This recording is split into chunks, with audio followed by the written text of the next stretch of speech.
It's my feel-good breakfast show.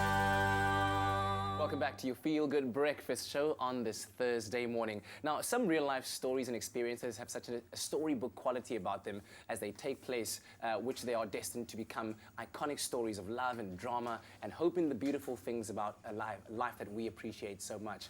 Now, one such story is the internationally best-selling true tale of Finding Gobi, written by extreme ultra runner Dion Leonard, as he found companionship in an adorable puppy while racing in the middle of the Gobi Desert. And it's great to have you here with us, Thank you so much. Dion. Thank you so much.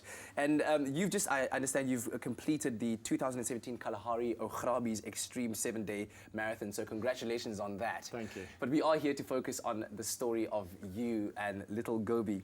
And I want you to tell me about this story. And, you know, you were in the Gobi Desert and you are racing through 150 miles of desert. And here you come upon this beautiful creature. Take me through that moment, that instance. Yeah, so the race is a 6-stage, 7-day, 250-kilometre race. You have to carry all of your food and kit to survive the week. You're in the most inhospitable locations in the world, the windiest desert, temperatures reaching over 50 degrees. Wow. And out of our complete surprise, here is this little stray dog that starts to join us during the race. And specifically, she joins me on day 2 of the race, and we start to form this bond, which becomes unbreakable. Wow. What was your first instinct, though, when you saw the dog? I mean, were you thinking it might be a kind of stray animal that could be dangerous to you? What was your first instinct?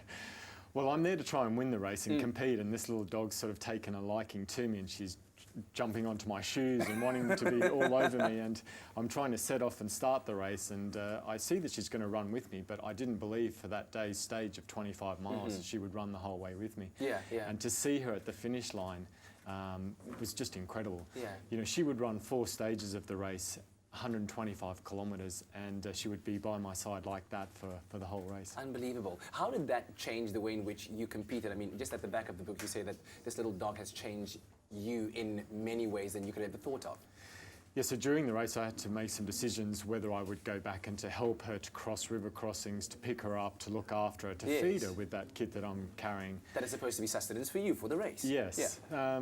So this bond really starts to form. She saw me out of the 100-odd people that were there. She chose me, but it took me a little longer to realise how much she was important to me as well. Wow, man, what a story. And I'm looking at these pictures as well. I can't believe you got these beautiful snaps. And I understand that you wanted to take Gobi back home with you, but you encountered some problems having to take her back to Edinburgh, but the story does have a good ending. Tell me about the difficulties you faced and where you are right now with that. So I suffered a quite depressive and abusive upbringing as well, and I saw that Gobi needed someone to step up and to give her a better life, and I made her a promise in the desert to be that person for her.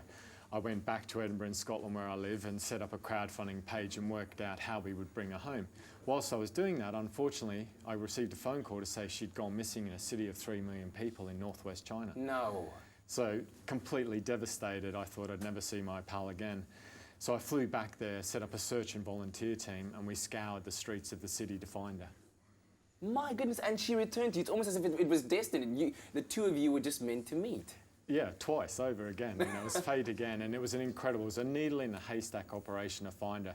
We had the whole of China, we had the whole world supporting us, and that's where the story has gone global.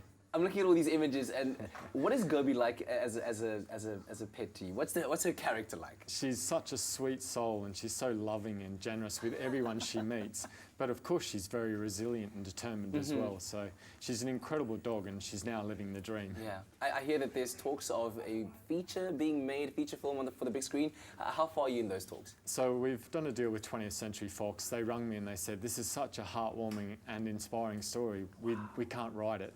We want to make a movie about it." So, you know, it's been incredible, and there's some huge American and Australian actors that have been linked with the role. Yeah.